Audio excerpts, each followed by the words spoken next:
Welcome to The Explainer. So we hear about the global cost of living crisis all the time, right?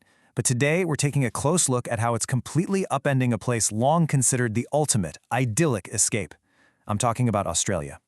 The supposedly stress-free land down under is facing a reality so harsh right now that it's literally forcing people to walk away from everything they've built.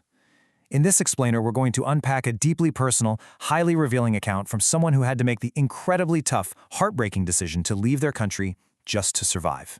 Okay, let's dive into this. Our source's story begins right in the middle of what was supposed to be their forever home, with the realization that is just absolutely crushing. For me, the Australian dream is over. That promise of a sun-drenched, relaxed life, gone. It's been entirely replaced by constant, suffocating financial stress. And you know, this isn't just a fleeting feeling of being a bit strapped for cash. The pressure has become so intense that abandoning their forever home and leaving the country altogether actually feels like the only real choice left for survival.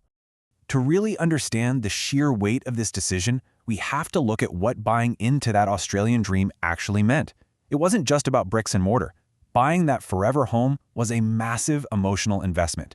It meant putting down roots for good, right? It was the ultimate security, a marker that you'd made it or you felt your hard work was finally paying off. Australia offered this wonderfully laid-back culture where hard work afforded you the time and peace of mind to actually live your life.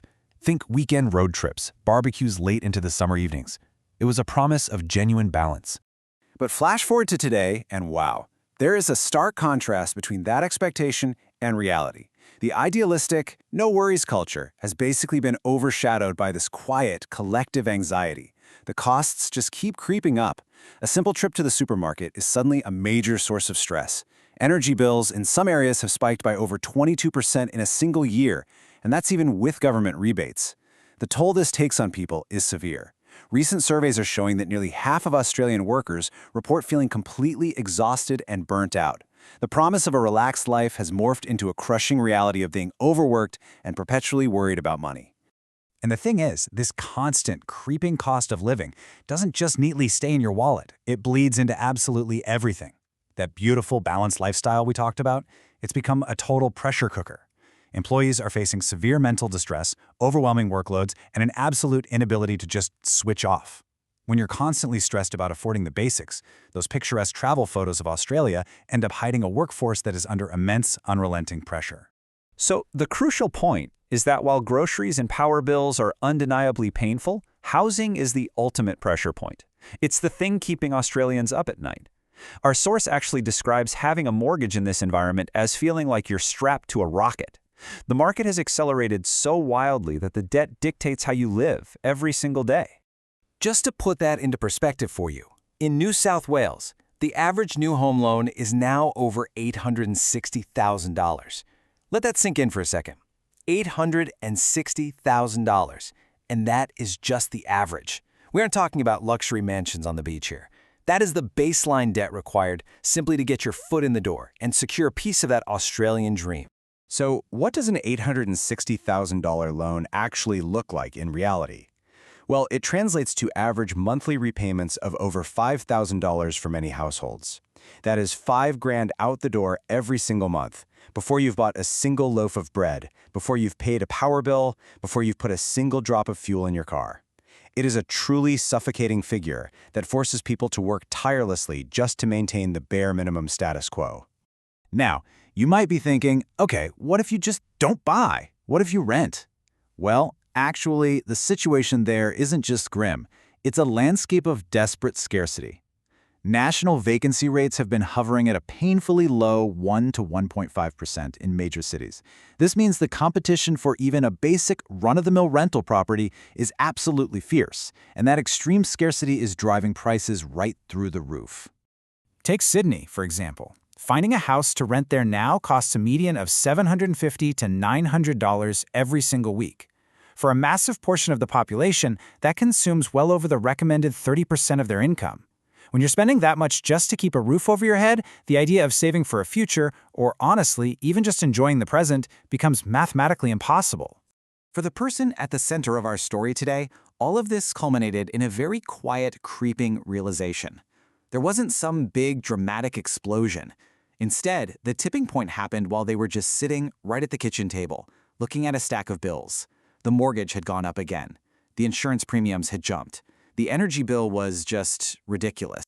After doing the math on those bare essentials, it hit them like a punch to the gut. The realization was utterly exhausting. And I quote, "I'm working myself into the ground just to keep from sinking." Despite working longer hours than ever and taking on extra projects, there was almost nothing left over. They weren't getting ahead. They were house poor, completely overworked, and ultimately miserable. Looking out the window at the life they had worked so hard to build, the dream just no longer felt like a dream. It felt like a cage. The prospect of spending the next 20 to 30 years in this relentless, exhausting cycle, just to own a piece of a country that was squeezing the absolute life out of them, became completely unbearable. Leaving wasn't about giving up. It was a desperate choice to finally live again. But here is the shocking twist. You'd probably think leaving would be as simple as packing a suitcase, selling some stuff, and hopping on a flight, right? Wrong. Making the emotional choice to leave is literally just step one. Actually executing that escape is its own kind of nightmare. It's a brutal maze of bureaucracy, taxes, and hidden logistics. Let's move to this and see how this builds. Because attempting to emigrate quickly turns into a daunting three-part gauntlet. You have to navigate a maze of visas, survive the shock of a massive exit tax, and somehow fund the overwhelming logistics of international relocation. Let's break down exactly what that looks like, because this is where the reality of leaving really hits home. First up is the visa maze. You can't just pick a spot on the map and move. Every nation has a really complicated set of rules.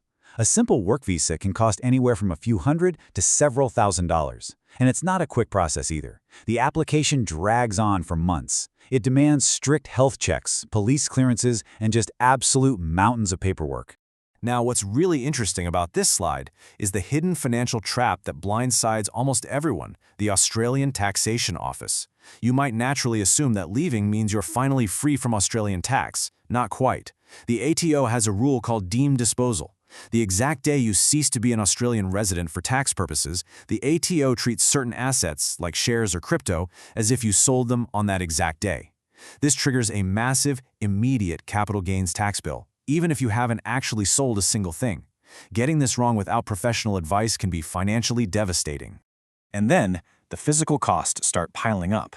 Shipping your belongings overseas? That's anywhere from $5,000 to over $15,000. Got a pet?